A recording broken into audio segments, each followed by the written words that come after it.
Dear students, welcome to online class arranged by National University. I'm happy to be present here and I'm also delighted to take these classes with you. As you know, we shall be discussing on introduction to prose, and in this course we have 12 texts and there is one novel. In my today's class, I'll be discussing on Rabindranath's letter to Lord James Ford rejecting knighthood. Dear students, as you can see on the screen, that we'll be taking the class on Rabindranath's letter to Lord James Ford. This is the introductory class, and hopefully you will enjoy the class. And in today's class,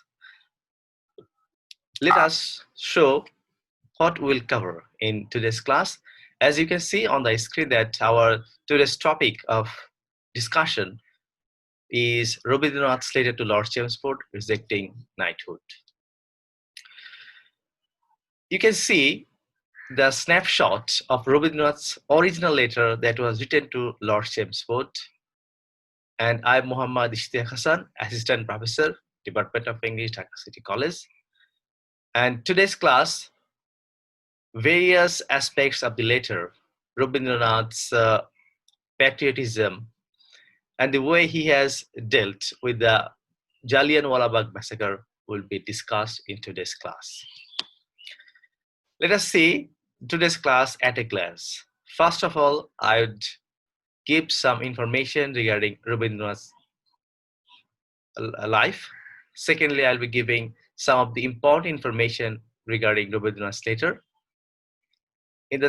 Later on, I'll be giving Jallianwala Bagh massacre information. I'll be giving discussion of the text and Rabindranath's patriotic feelings. And I'll be also discussing on questions. And finally, I'll be giving a summary of these texts. As you see on the screen that Rabindranath Tagore was a renowned poet and he received Nobel Prize. He was born in 1861. He grew up in the heart of Kolkata in a colonized country. From his works, we can see that he dealt with a lot of issues like racial humiliation, self-esteem, education, religion, and he was also a cultural reformer who modernized Bengali art by rejecting strictures. Strictures means some of these restrictions. So he was very much instrumental in doing this task. His literary works, Nationalism and Shantiniketan, remained the passions of Tagore for more than 6 decades of his life. So all these things have enriched his life. And from his writings, we are also getting information, and he has dealt with everything that is we can see. If we see his early days, we can see that he was born as the youngest of 40 children in the Jorashako mansion of parents. His father was Debendranath Tagore and his mother Sharda Devi. And we understand that they were a cultured family and they are also wealthy. And his father was one of the important leaders of the Brahmo Samaj. Family was a blend of the Hindu and British culture. So the cultural things we see in his life is the mixture of the Hindu and British culture. But Rabindranath has presented throughout his writings the culture of the Indian culture. We also see about his early days that he passed his life religion and arts, literature, music, and painting. And his philosophy and the lifestyle was influenced by the Vedic and Upanishadic concepts. In the music, he also took training in classical Indian. Though as a composer, he rebelled against the tyranny of classical orthodoxy. So he was very much, he didn't take all the things from the classical tradition, but he has also devised his own way of dealing with music. And he also changed and brought variations of form in the music. Not only that, in all the sectors of literature, he has made enormous contribution.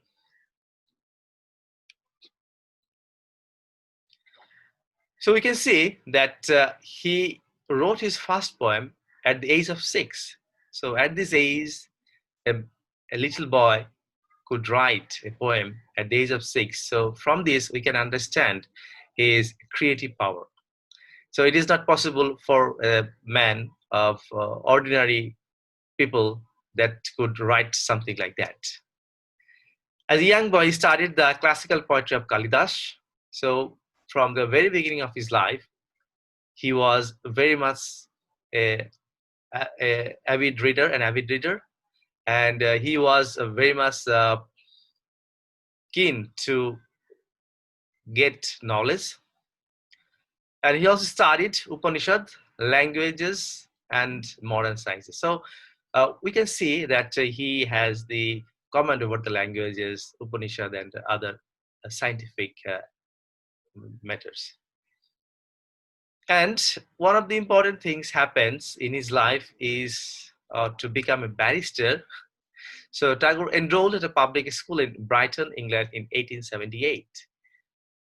We see that Rabindranath was in a mood of getting a barrister degree from UK, but at the end we knew that he couldn't complete the degree, and he came back to India.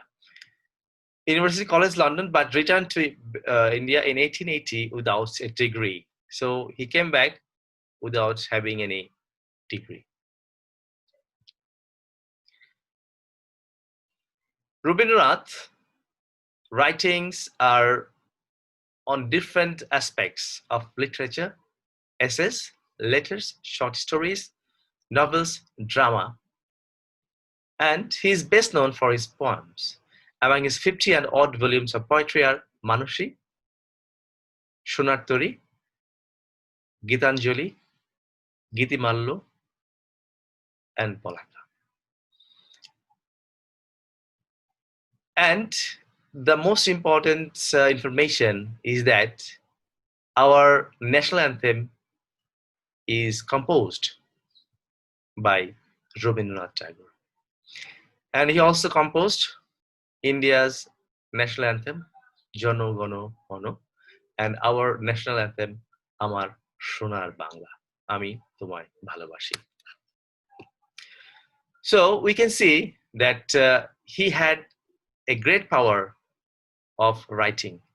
And when we listen to Amar Sonar Bangla, we can feel the rhythm of that tune in our heart.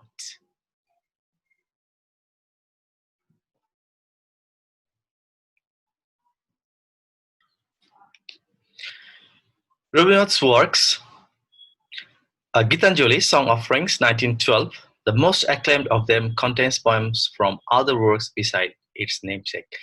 And you know that for Gitanjali, Rabindranath received his Nobel Prize. And his major plays are Raja, Daghar, Achulayatan, Muktodhara, and Raktakarami. His poems also reflect his beliefs, his feelings. It could be protest, or it could be a wrong thing for which, or he also supports for a humanitarian cause. His poetry, though it was influenced by traditional Indian poetry, he also made some changes in his poetry.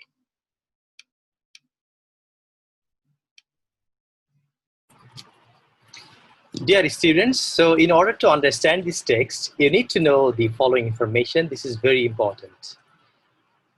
In 1915, Tagore received the prestigious award of knighthood by the British King George V in recognition of his literary talents.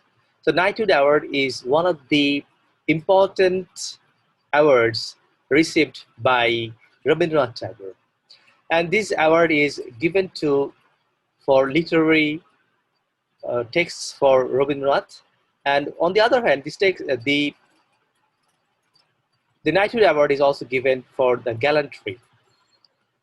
We can see in 1919 that he rejected the title of knighthood in 1919 because he protested against the massacre of Amritsar, where British troops killed some 400 Indian demonstrators. So this is a very heinous act by the British force, where we see that about 400 people were killed brutally by the British force. And the massacre in Jallianwala Bagh of Amritsar took place on 13th of April 1919. So this date is very important. So it happened on 13 April 1919. And on 31st of May in 1919, Tagore wrote his famous letter to Lord Chelmsford, the Viceroy of India, rejecting his knighthood. Dear students, this information is very important for you to understand this text. And for your better understanding of the text, we need to know the background of Jallianwala Bagh massacre. In the next slide, we'll be discussing the background of Jallianwala Bagh massacre. As you see on the screen, that two acts, that is Defense of India Act and the Rowlatt Act, were very instrumental in this Jallianwala Bagh massacre. So we need to know how these acts were working behind this. During World War I, British India contributed to the British war effort by providing men and resources. Millions of Indian soldiers and laborers were served in Europe, Africa, and the Middle East. While both the Indian administration and the princes sent large supplies of food, money, and ammunition, however, Bengal and Punjab remain sources of anti-colonial activity. So we can see that the people from Bengal and Punjab were against the British colonial forces.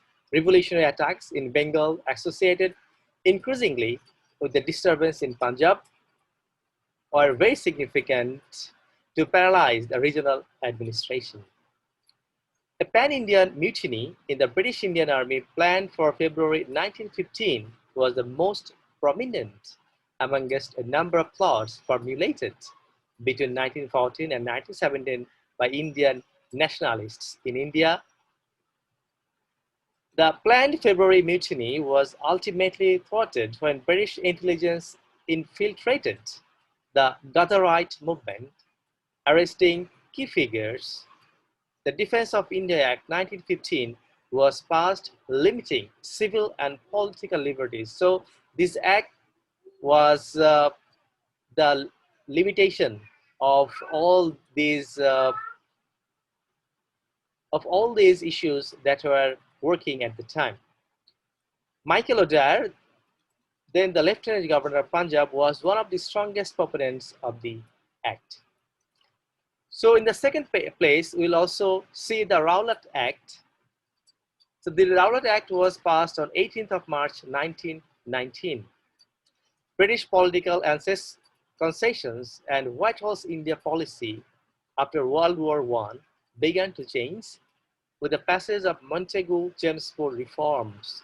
So we see two acts, that is Defense of India Act, which was passed in 1915, and the Rowlatt Act, which was passed in 1919. So these two acts are very instrumental in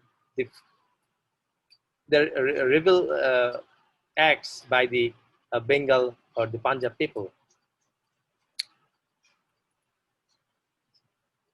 Mahatma Gandhi's leadership, civil disobedience, movements grew rapidly as an expression of political unrest. So we see that unrest in India because they were living in a time of colonial atrocities, and people are not very much happy with that administration.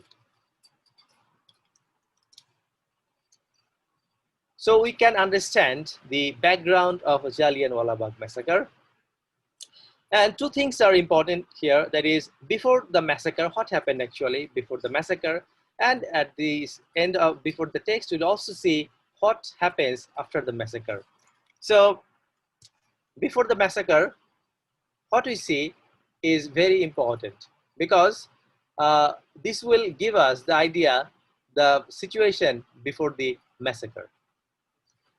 We can see in Punjab, the situation was deteriorating rapidly. The situation was not good at all. So all kinds of disruptions of rail, telegraph, communication systems are stopped. The movement was at its peak before the end of the first week of April. And we see that many officers in the Indian Army believed revolt was possible and they prepared for the worst.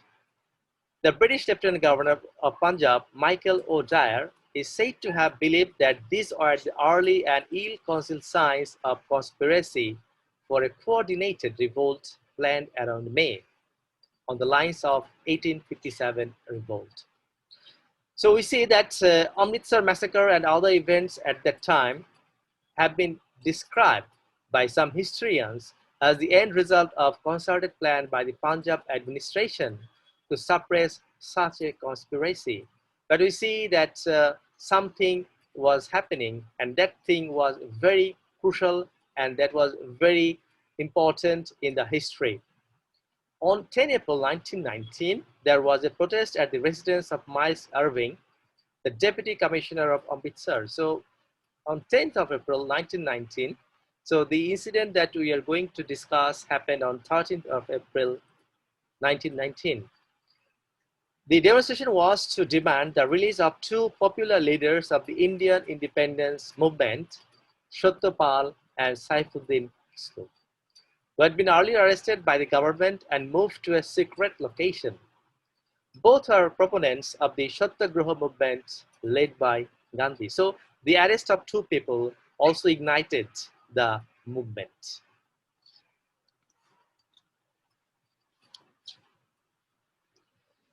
So we move on to the Jallianwala Bagh.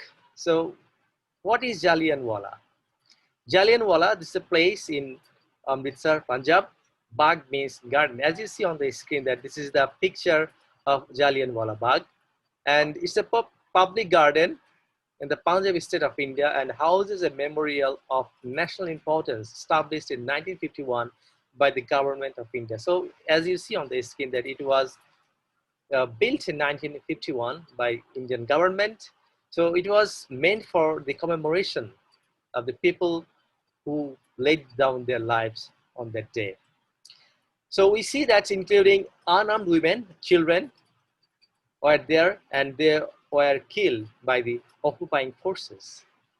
And they were gathering there on the occasion of the Punjabi New Year, that is Boishak, on April 13, 1919, in the Jallianwala Bagh massacre. So this massacre is one of the greatest and heinous acts by the British force.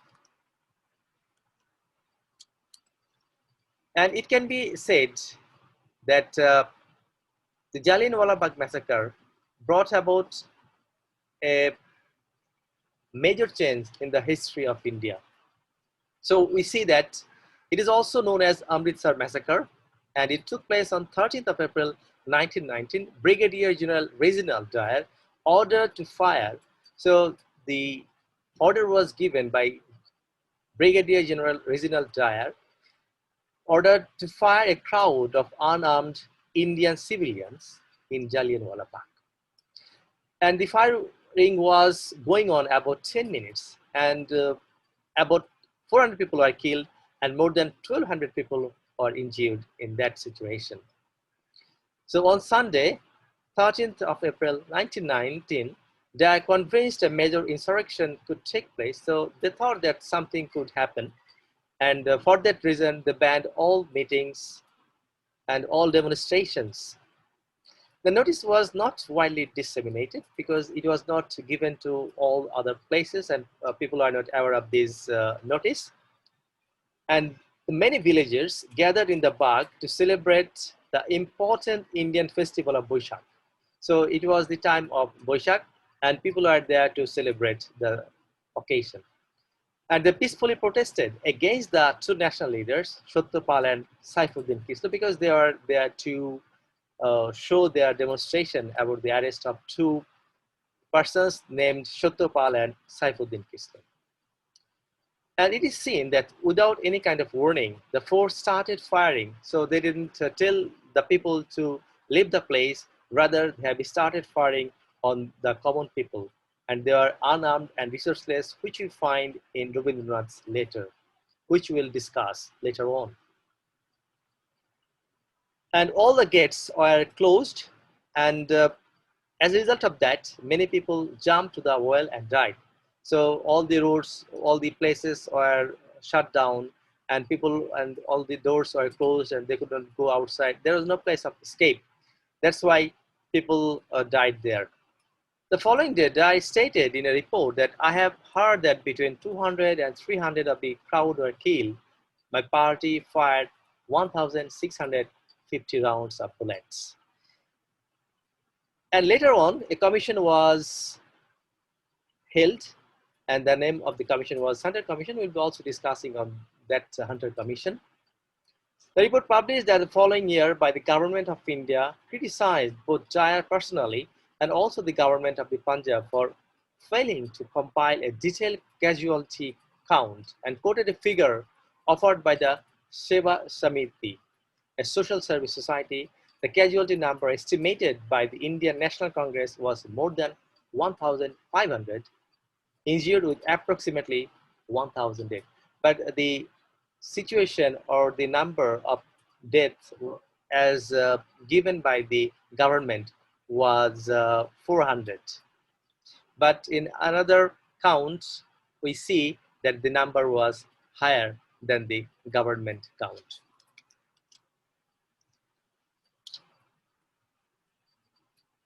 So we see, as you see on the screen, that the sign of blood or the sign of bullet hit on the walls of Jallianwala Bagh.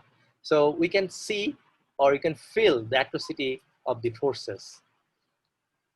So colonial British Raj sources identified 379 fatalities and estimated about 1,100 wounded. So there are different kinds of approximations of the killing, but it is understood that about 400 people were killed and more than 15,000 people were injured. The size of the garden was 6.5 acre and located in the vicinity of Golden Temple Complex, the holiest shrine of Sikhism. So all these things happened in that place, and it was so gruesome event in the history. So as we can see that the outer walls of Jallianwala Bagh bear that testimony of the time, and it also tells us these days that how ferocious it was, the treatment of the British. And Rabindranath was very much vehement against the treatment of the British people in his letter to Lord Chelmsford. So we'll also be knowing about Lord Chelmsford, and we also go to the text so that we can easily understand what was actually happening. So we see that on the orders of Brigadier General Reginald Dyer, the army fired on the common people, and they were helpless and they couldn't go anywhere else. And I've also told earlier that the number was varying degrees.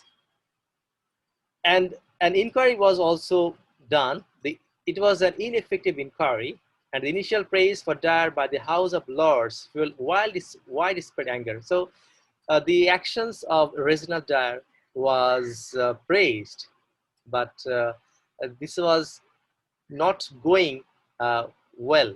So because of that treatment, uh, widespread anger fueled, across the India. And from the picture you see the people are lying here and there, and it's a kind of painting. We see the atrocity of the British force. And it is also understood what actually happened after the massacre, what was the action of the government in that regard. So it can be said that they formed a commission, and the name of the commission was Hunter Commission. So we'll see what was actually being done by that commission. We can see that the Hunter Commission report is published, and the report showed that Dyer was lauded for his actions, and he became a hero among many of those who were directly benefiting from the British Raj.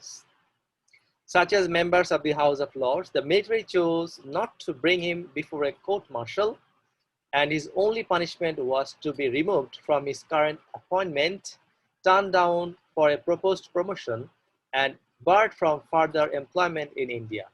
Dyer subsequently retired from the army and returned to England, where he died unrepentant about his actions in 1927.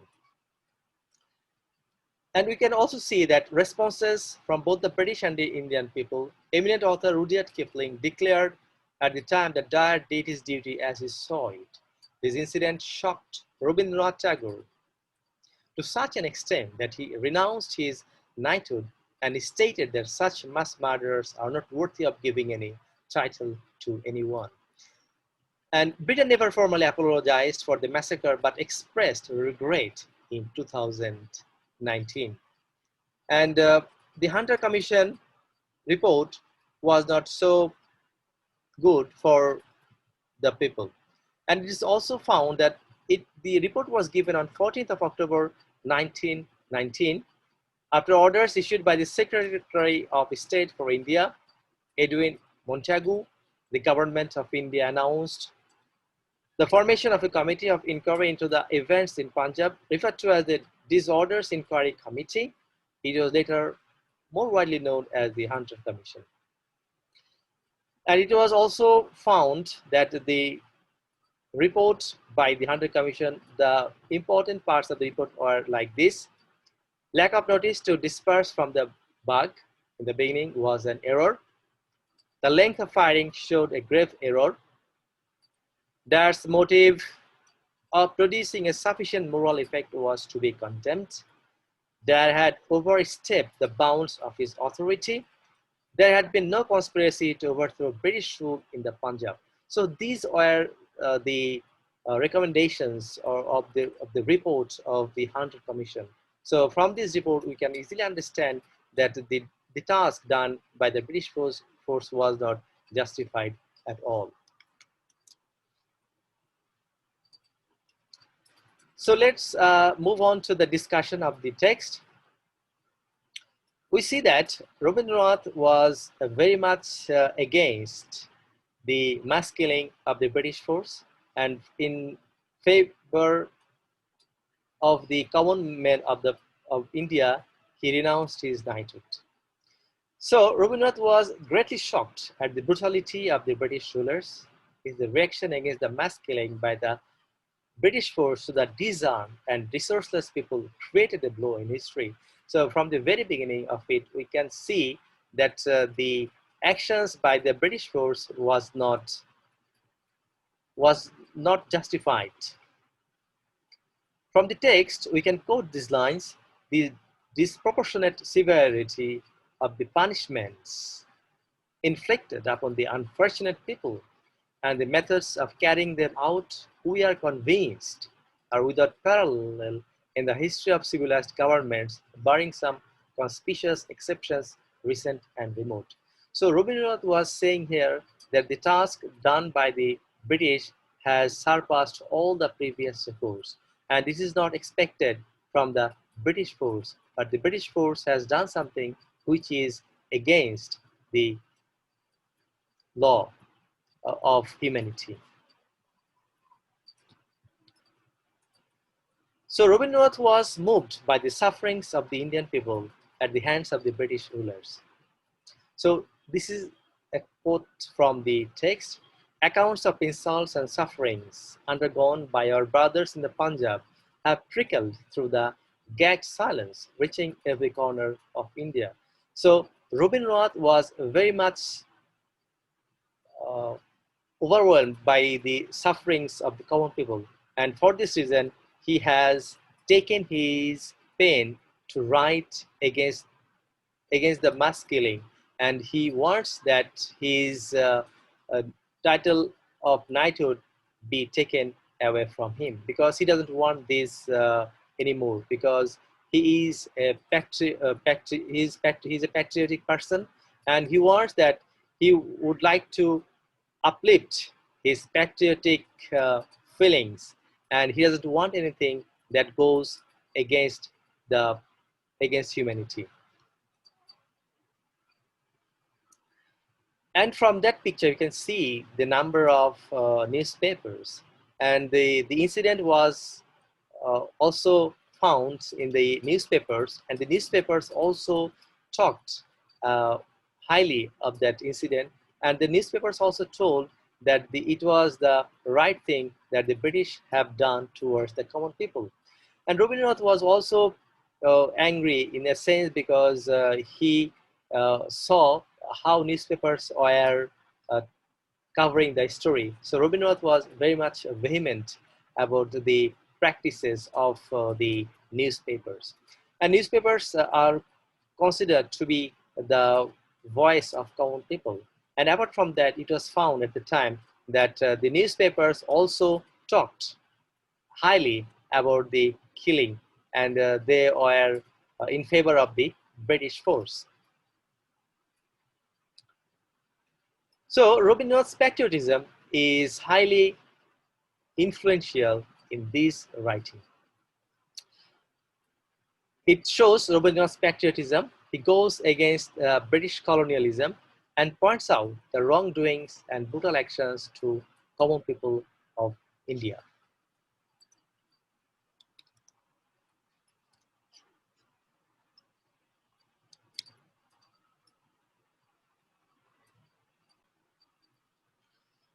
So Tagore's patriotism is clearly understood from his rejection of knighthood. And he also says that British colonialism and points out the wrongdoings and brutal actions to common people of India by the British force. And it is found that Rabindranath was very much concerned about the common people of India. And he was highly moved by the sufferings of the Indian people at the hands of the British rulers. He looked at the event critically and said that such a brutal event did not have any logic. It neither had political expediency nor moral justification. The impact of the massacre was immense, and he has given a description of it. Quotation from the text. Accounts of insults and sufferings undergone by our brothers in the Punjab have trickled through the gagged silence, reaching every corner of India.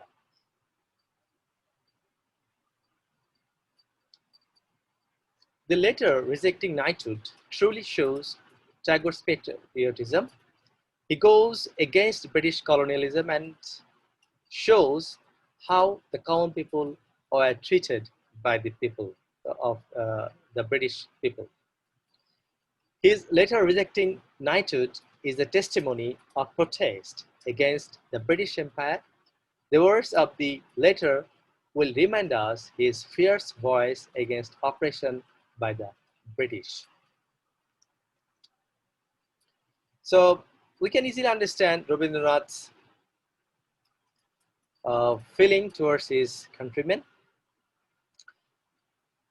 And if we see the letter in different perspectives, we can easily understand that how Rabindranath was concerned about his own people and how he is doing for his people. As it is seen here, As an iconic figure in Bengal literature, Rabindranath's talent lies in his thoughtful observation of life.